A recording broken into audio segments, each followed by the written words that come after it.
হরে কৃষ্ণ। দণ্ডবত প্রণাম সমস্ত ভক্তবৃন্দের চরণে। এখন শুনুন অত্যন্ত সুন্দর মাধুর্যপূর্ণ এক লীলা, আজ থেকে প্রায় 400 বছর আগের ঘটনা, যার প্রমাণ আজ প্রত্যেকটা উড়িষ্যা গ্রামবাসী ভক্তবৃন্দের গৃহে দেখবেন জগন্নাথ ভাগবতকারের পদ্য আকারে লিখিত উড়িয়া ভাষায় ভাগবত। স্বয়ং জগন্নাথ তাকে স্বপ্নে আদেশ দেন, কারণ এই জগন্নাথ ভাগবতকার তিনি ছিলেন অত্যন্ত মহান পণ্ডিত ভাগবতের উপরে, এবং তিনি সুন্দর ভাগবত পাঠ করতে পারতেন। ভাগ্যচক্রে তিনি এমন কিছু তার জীবনে পরীক্ষা আসে এবং জগন্নাথ সেই পরীক্ষায় তাকে কিভাবে রক্ষা করেন মন্দির শ্রবণ করুন। তো যখন তিনি মন্দিরের ভিতরে সংস্কৃত ভাষায় পাঠ করলেন, অনেকেই বুঝতেন না, পণ্ডিতরাই বুঝতেন, কিন্তু জগন্নাথ তাকে স্বপ্নে বললেন, শোনো, তুমি না এটা পদ্য আকারে করো, অত্যন্ত সরল ভাষায়, যেন সবাই বুঝতে পারে।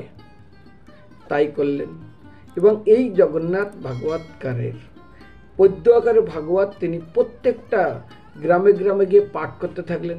400 বছর আগে জানেন এইসব মাইক টাইক তো ছিল না, আর গ্রামের বাড়িতে লোকের বাড়িতে টিভিও ছিল না, জগৎগুরু টিভিও ছিল না, মোবাইল ছিল না, রেডিও ছিল না। তারা সূর্য উঠার আগে উঠত এবং সূর্য ডুবে যাওয়ার পরে তারা কোনো রকম খাওয়া দাওয়া করে বিশ্রাম করত। তো এই জগন্নাথ ভাগবতকার তিনি গ্রামে গ্রামে যখন প্রচার শুরু করেন এবং ভাগবত কথা বলেন করে লোকে আনন্দে বিভোর হয়ে যান, এবং তিনি যথার্থ জগন্নাথের আদেশ ভক্তিতে আপ্লুত হয়ে তিনি ভাগবত কথা বলতে থাকেন।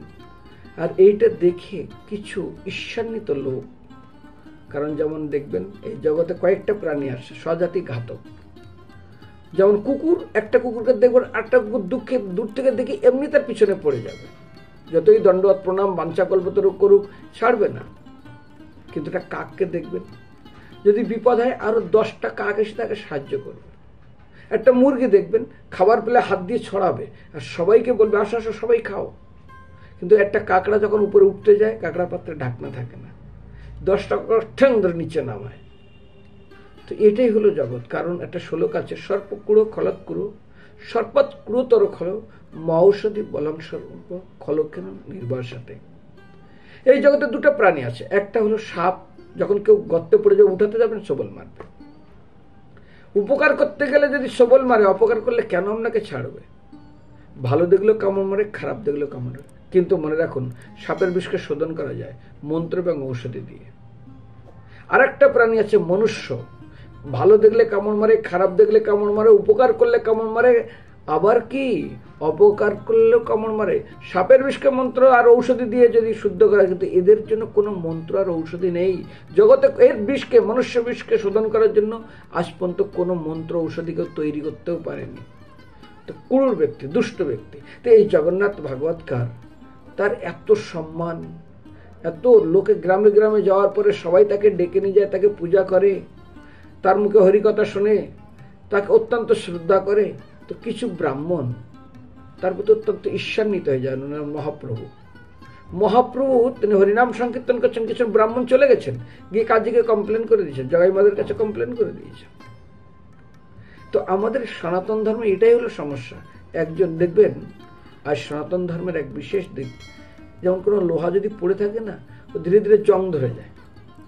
তো যেমন জঙ্গলে কোনো সিংহ কিংবা বাঘকে বলা হয় রাজা, কিন্তু কোনো বাঘ কিংবা সিংহ তারা একটা প্রাণীকে হঠাৎ করে আক্রমণ করতে পারে না। ডিসকভারিতে দেখছেন তারা একসাথে মিলে সবাই একজনকে আক্রমণ করে, এই জন্য ওদের সঙ্গে কেউ পেরে ওঠে না। তো আমরা যদি সবাই মিলে এই সনাতন ধর্মকে একসঙ্গে প্রচার করি, তাহলে আমাদের সঙ্গেও কেউ পেরে উঠবে না। কিন্তু তা না, সম্পূর্ণ আলাদা। ব্যাস, সবাই সবারটাই মনে করে, আমার ধর্ম বড়, আমারটাই গ্রহণ করো। এটাই হলো সমাজ। তো যাই হোক, এত সুন্দর হরিকথা বলে সবাইকে ভক্তে পরিণত করেন। তো কিছু ঈর্ষালু ব্যক্তির এত তাদের জ্বলন হতে থাকলো, তারা রাজার কাছে গিয়ে কমপ্লেন করলো। আর রাজা ছিল দুষ্ট স্বভাব। কি কমপ্লেন করলো? এই যে জগন্নাথ ভাগবতকার, এ তো ব্রহ্মচারী, এ এমন এমন মন্ত্রতন্ত্র দিয়ে গ্রামে গিয়ে সমস্ত সরল নারীদেরকে তিনি বশীভূত করে তাদের সঙ্গে বিচার করে, তাদের ধন সম্পদ লুণ্ঠন করে। রাজা ছিল দুষ্ট প্রকৃতি, শুনে বলে রাখো, আমি দেখছি। বলে সঙ্গে সঙ্গে তাকে নিয়ে আসে এবং বলে, এই তুমি সাধু বেশে এগুলি করছো? বলে না। বলে না বলে তাকে অত্যন্ত কটু খাত্তায় গালি দেয়, ভণ্ড, পাখণ্ডী, তুমি এইগুলো করে বেড়াচ্ছ, এই করছো। তখন বলছে তুমি নারীদেরকে এইভাবে বিবাস করছো। বলে শুনুন হে মহারাজ, নারীর জন্য আমি নারী, পুরুষের জন্য আমি পুরুষ। আর এইটা শোনার সঙ্গে সঙ্গে আরো রেগে গেছেন। বলে রাখ, কারাগারে পাঠাও।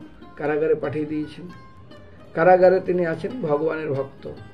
যাই হোক, ভগবান জগন্নাথ তার সেখানে পৌঁছে গেছে। বলে তুমি চিন্তা করো না, তুমি আমার ভক্ত, তুমি বাণী প্রচার করছো, আমি তোমার সাথেই আছি, আমি তোমাকে আছি তোমার সাথে। যাই হোক, সকালবেলা রাজা দেখতে গেছে, গিয়ে দেখে ওই জগন্নাথ ভাগবতকার যেখানে বসেছিলেন অপূর্ব এক সুন্দরী নারী বসে আছে। আরে জেলের ভিতর নারী কোথায়? সে জগন্নাথ বাবু কোথায় গেল? ভাগবতকার গিয়ে তার চরণে পড়ে দেখে, একটু পরে দেখে সে নারী আর নেই, জগন্নাথ ভাগবতকার। আবার জগন্নাথ তাকে আবার সেই পুরুষের রূপ দান করেছে। এটা দেখার সাথে সাথে তিনি চরণে পড়ে যান, ক্ষমা চান। এবং এই রাজা, তিনি এই জগন্নাথ ভাগবতকারের সংস্পর্শে এসে তিনিও সাধুতে পরিণত এবং তিনি ভগবত ভক্ত পরিণত হন। আজ পর্যন্ত 400 বছর পুরানো যে ভাগবত পদ্য আকারে লেখা, প্রত্যেকটা উড়িয়াবাসীর ঘরে দেখতে পাবেন। যেমন হিন্দিভাষীদের ঘরে দেখা যায় রামচরিতমানস, বাঙালিদের ঘরে আমরা জানি কীর্তিবাসী রামায়ণ পদ্য আকারে লেখা। আমরা এখন ধীরে ধীরে শুরু হবে ইস্কনের ভগবত। প্রভুপাদ লিখেছেন গীতার উপরে খুব সুন্দর গীতার গান পদ্য আকারে লেখা।